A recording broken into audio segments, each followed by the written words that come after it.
UP के बाद MP का फॉर्मूला, केंद्र में मोदी, एमपी में शिवराज, कमाल करेगी डबल इंजन की सरकार।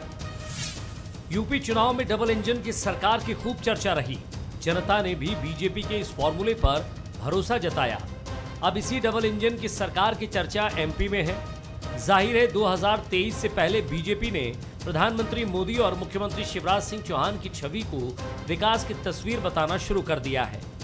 बीजेपी के तर्कों में भी दम दिखाई देता है, क्योंकि जब केंद्र और प्रदेश में एक ही पार्टी की सरकारें होती हैं तो मध्य प्रदेश की तरह ही उन प्रदेशों में विकास की धारा बहती है। माननीय प्रधानमंत्री जी के नेतृत्व में जो गरीब कल्याण की योजनाएं हैं, चाहे वह आयुष्मान भारत होगा या हमारे गरीब कल्याण की योजनाओं में प्रधानमंत्री आवास होगा, उज्ज्वला योजना से लेकर के और भी कई प्रकार के अभियानों में पूरे देश के अंदर माननीय प्रधानमंत्री के नेतृत्व में और मध्य प्रदेश के अंदर माननीय मुख्यमंत्री जी के नेतृत्व में जो गरीब कल्याण की योजनाओं को लेकर के हम जमीन पर बूथ बूथ पर हर घर तक, हर हितग्राही तक पहुंचने का काम और प्रयास भारतीय जनता पार्टी का हमारा जो तंत्र है वो कर रहा है। विकास और सांस्कृतिक राष्ट्रवाद,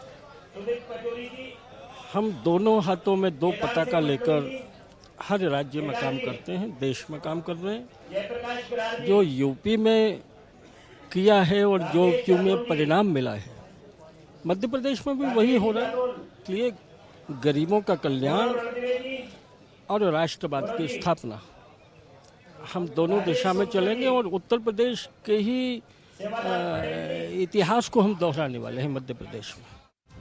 एक तरफ जहां बीजेपी डबल इंजन की सरकार का नारा बुलंद कर रही है, वहीं कांग्रेस का अपना तर्क है। कांग्रेस महंगाई जैसे मुद्दों पर बीजेपी को घेर रही है, लेकिन डबल इंजन की सरकार को चुनौती वो कैसे देगी, ये रणनीति फिलहाल उसके पास नजर नहीं आती। जो राज्य में सत्ता 15 साल से है, उनको घबराहट किस बात की है? मध्य प्रदेश के विधायकों ने यदि शासन की नीति अच्छी होती और उन्होंने अपने विधानसभा क्षेत्रों में काम किया होता तो भारतीय जनता पार्टी को ये भय नहीं रहता कि हमारे विधायक जीत के आएंगे या नहीं आएंगे। उन्होंने कोई ऐसा उल्लेखनीय कार्य नहीं किया है अपने क्षेत्र में कभी उपस्थित नहीं रहे हैं। कोई केंद्रीय योजना हो चाहे राज्य की योजना हो, उसका इम्प्लीमेंटेशन अपने क्षेत्र में उन्होंने नहीं करवा पाया। तो मुझे लगता है कि भारतीय जनता पार्टी की चिंता स्वाभाविक है। और जानकारों की माने तो यूपी चुनाव में जीत का एक बड़ा फैक्टर डबल इंजन की सरकार का ही था। बीजेपी ने मोदी और योगी के चेहरे को जनता के सामने रखा और पीछे संगठन अपना काम करता रहा। अब एमपी में भी अगले साल होने वाले चुनाव में कुछ ऐसा ही नजारा देखने को मिलेगा। हालांकि कांग्रेस डबल इंजन की सरकार के आगे कहां तक टिक पाएगी, ये बड़ा सवाल है। नमस्कार, मैं हूं शरद द्विवेदी और हमारा आज का मुद्दा है एमपी में डबल इंजन। बीजेपी की एक स्ट्रैटेजी जो काम कर रही है तेजी से, और रिसेंटली जो 5 राज्यों के चुनाव हैं वहां तो इस स्ट्रैटेजी ने काफ़ी काम किया।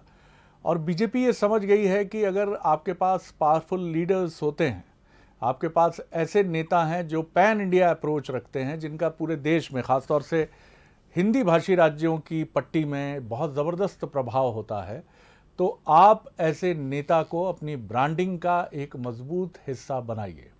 और निश्चित तौर पर 2014 से प्रधानमंत्री नरेंद्र मोदी भारतीय जनता पार्टी का एक ऐसा ही चेहरा है।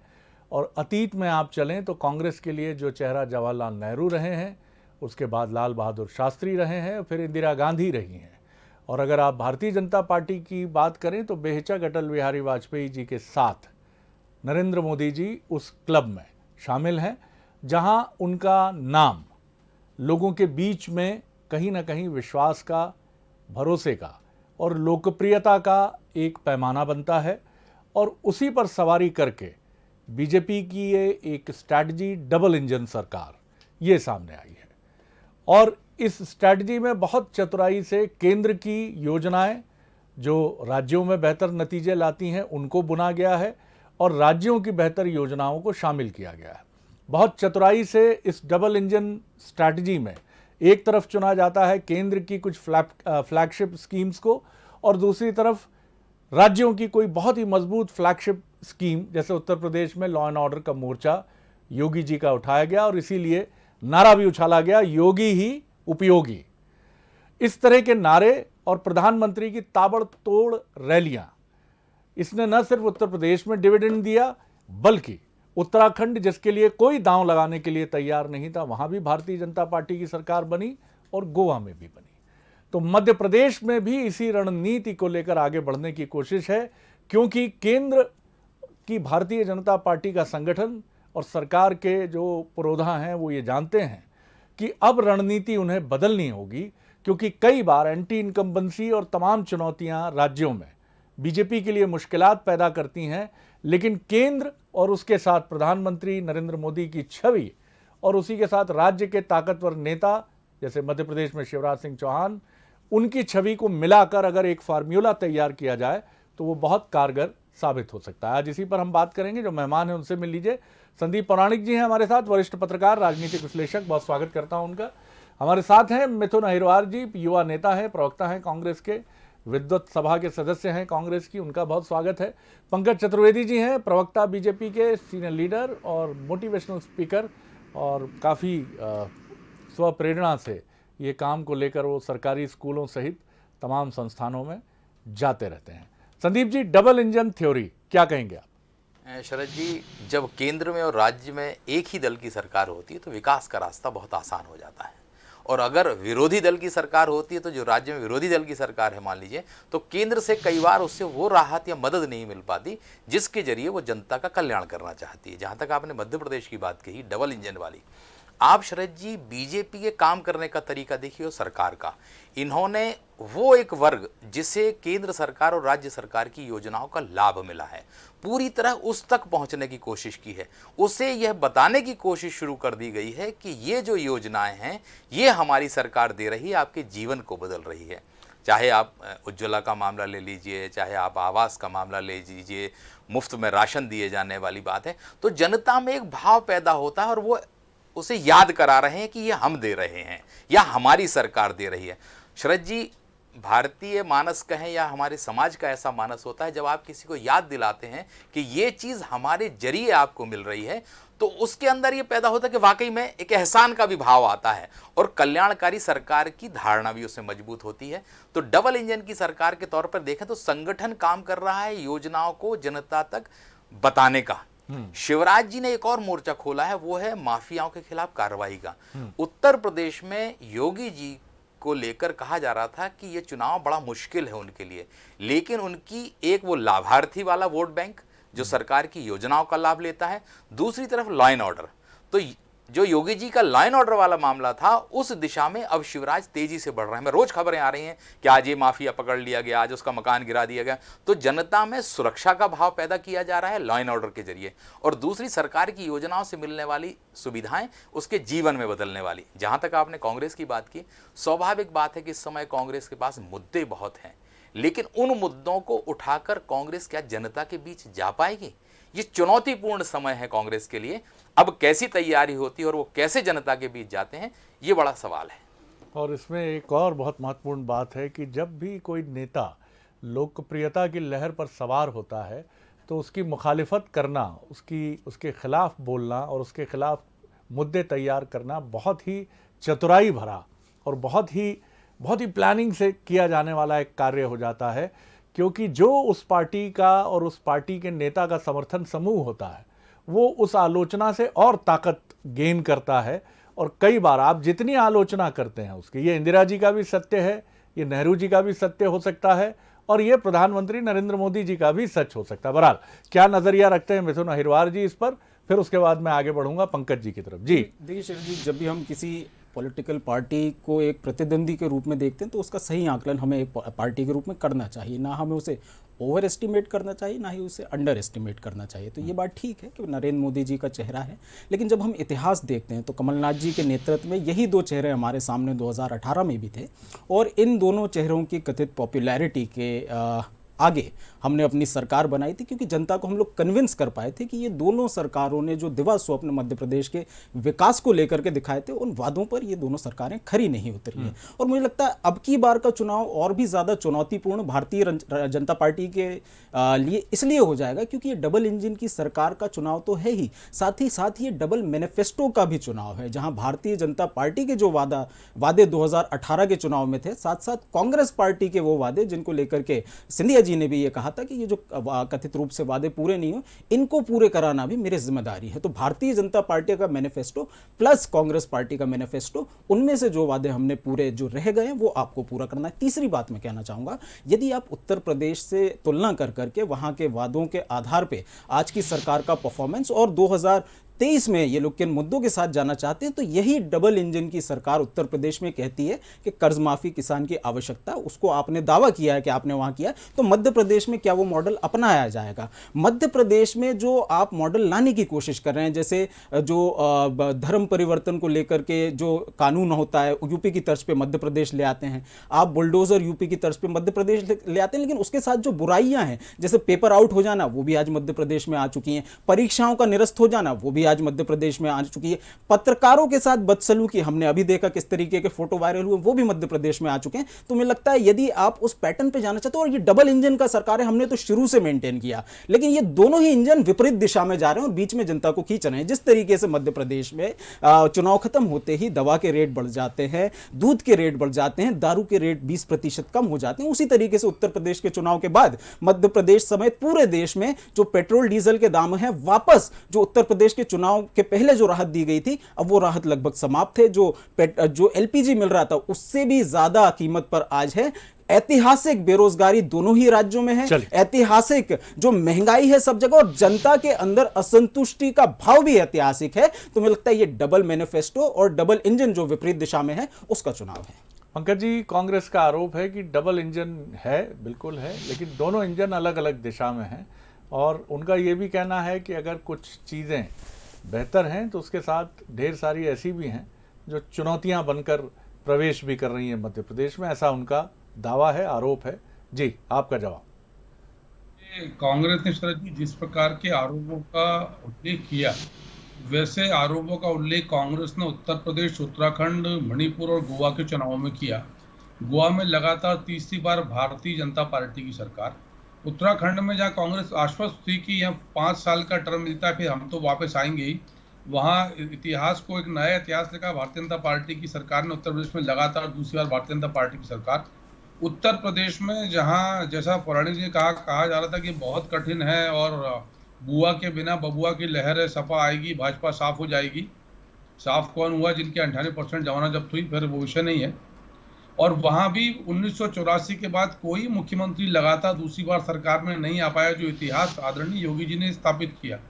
मणिपुर में लगातार दूसरी बार भारतीय जनता पार्टी की सरकार, और कारण बहुत स्पष्ट है कि अब देश का जो मतदाता, आज के दौर का मतदाता शरद जी, वो परिपक्व मतदाता है।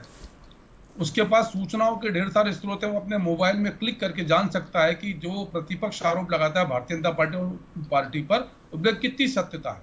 और मैं बुरा नहीं मानता, कांग्रेस का अधिकार है भाई, यदि वो भारतीय जनता पार्टी पर आरोप नहीं लगाएगी, सच्चे झूठे, उनके हिसाब से सच्चे, जनता के हिसाब से झूठे, तो कांग्रेस की राजनीति कैसे चलेगी?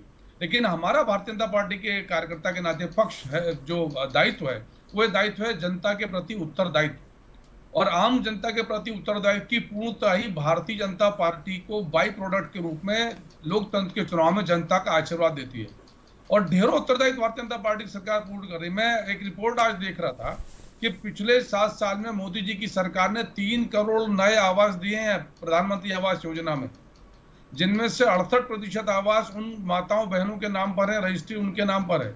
50% से अधिक आवास SC, ST और OBC के आवास हैं।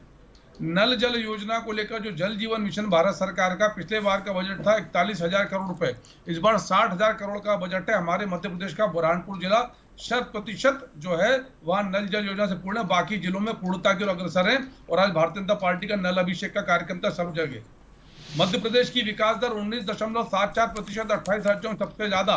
पर कैपिटल इनकम दिग्विजय सिंह जी के समय 13,000 थी, आज शरद जी 1,24,000 रुपए प्रति व्यक्ति आए मध्य प्रदेश की। 11 लाख करोड़ से अधिक की GDP, कोई ओवरड्राफ्ट नहीं, किसी की तनख्वाह नहीं रोकी। कभी ये नहीं कहा मुख्यमंत्री जी ने कि खजाना खाली है, जैसा हम 15 महीने में कमलनाथ जी सुनते हैं कि मैं क्या करूं, खजाना खाली है। वही खजाना, वही मध्य प्रदेश, वही साधन, वही संसाधन, और कोरोना का प्रहार, उसके बाद भी मध्य प्रदेश में विकास की तीव्र रफ्तार ये डबल इंजन सरकार से संभव है। और हम लोग सौभाग्यशाली हैं तो दिल्ली में नरेंद्र मोदी जैसा गरिमामय व्यक्तित्व, मध्य प्रदेश में शिवराज सिंह चौहान जी जैसा राजनेता जो बराबर जनता के बीच में है, कोई मतलब बिना काम किए विश्राम की तो कल्पना है ही नहीं।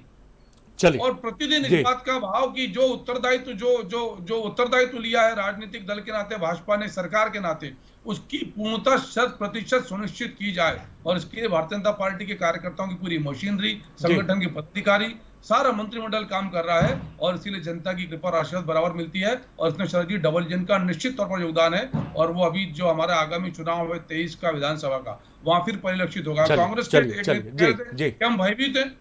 संदीप जी, मैं आता हूं, अभी है आपके पास दूसरा राउंड है सर। संदीप जी ये बताइए मुझे, अब हम चैलेंजेस की बात कर लेते हैं दोनों ही राजनीतिक दलों के।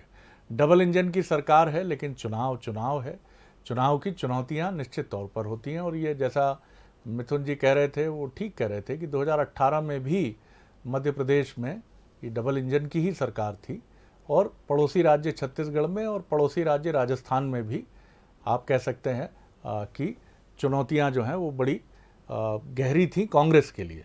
लेकिन तीनों राज्यों में कांग्रेस ने जो जनादेश दिया वो ये बताता है। लेकिन उसके बाद बीजेपी की रणनीति बदली है 2018 के बाद, और डबल इंजन के साथ राज्यों में विधानसभा चुनाव में भी केंद्र की अब एक फौज व्यक्त या अव्यक्त रूप से बराबर तैनात रहती है और जिसकी कमान माना जाता है कि पार्टी के सेनापति अमित शाह जी संभालते हैं। और वो एक एक चीज़, एक एक रिपोर्ट को देखते हैं, किन मुद्दों को उठाना है, कैसे करना है, बैकअप सपोर्ट क्या चाहिए, ये तो बात हो गई। लेकिन फिर भी मैं चुनौतियां जानना चाहूँगा, कांग्रेस की चुनौतियों पर भी मैं आपसे समझना चाहूँगा, कांग्रेस के लिए क्या चुनौतियाँ हैं? जी देखिए शरद जी, वर्तमान दौर में अगर हम राज्य सरकार की बात करें तो बेरोजगारी एक बड़ा मुद्दा है, महंगाई एक बड़ा मुद्दा है, अभी हाल ही में जो व्यापम का मसला है ये भी मुद्दा है। अब सवाल ये है कि चुनौतियां तो बहुत हैं, लेकिन उन चुनौतियों का झंडा थाम के बढ़ेगा कौन आगे? विपक्षी राजनीतिक दल उसका झंडा कैसे लेके चलता है? बीजेपी में ये चुनौतियां हैं। दूसरी तरफ कांग्रेस की जो सबसे बड़ी चुनौती है शरद जी, मुझे लगता है कि जमीनी स्तर पर कांग्रेस की वो तैयारी नहीं है जो चुनाव के लिए होना चाहिए। आपके पास माहौल है, मौसम है, पिच बहुत अच्छी है अगर हम क्रिकेट की भाषा में कहें, लेकिन आपकी गेंदबाजी अच्छी नहीं है। अगर व्हाइट बॉल जा रही है तो विकेट आप कैसे लेंगे? स्थिति कांग्रेस की है। कांग्रेस में एकजुटता का भाव है, सारे नेता दिखते जरूर एक साथ हैं, कई बार कोशिश करते हैं लेकिन एक साथ नजर नहीं आते, और वो दिखते भी नहीं है जनता के बीच लड़ते हुए। तो आपको विपक्षी भूमिका निभानी पड़ेगी। दूसरा, कांग्रेस के अंदर सबसे बड़ा यह है कि जो एक जिसको शब्द हो सकता है अनुचित हो, पट्टावाद जो कांग्रेस के अंदर है कि वो परिवार का व्यक्ति, किस लॉबी का व्यक्ति, किससे जुड़ा व्यक्ति, उसे टिकट दिया जाता है, ना कि जनाधार पे ज़्यादा ध्यान दिया जाता है। तो कांग्रेस की जो अंदर की कमियां हैं, जो बाहर दिखती भी हैं गाहे बगाहे, उन्होंने दुरुस्त करना होगा, तब वो 2018 की बात कर सकेंगे कि हम बहुत बेहतर फाइट करेंगे और मुकाबले में आकर शिकस्त भी दे सकते हैं बीजेपी को।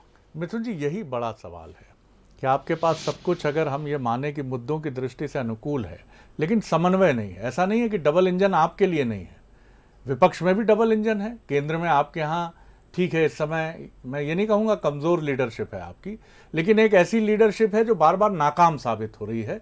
चुनाव के परीक्षा परिणाम उसके पक्ष में नहीं जा रहे हैं, वहाँ से कोई सपोर्ट नज़र नहीं आता। चलिए वो भी छोड़ दीजिए कि राहुल गांधी जी या सोनिया जी या तमाम जो बड़े जी हैं दिल्ली में बैठे, वो मध्य प्रदेश को लेकर क्या सपोर्ट कर रहे हैं।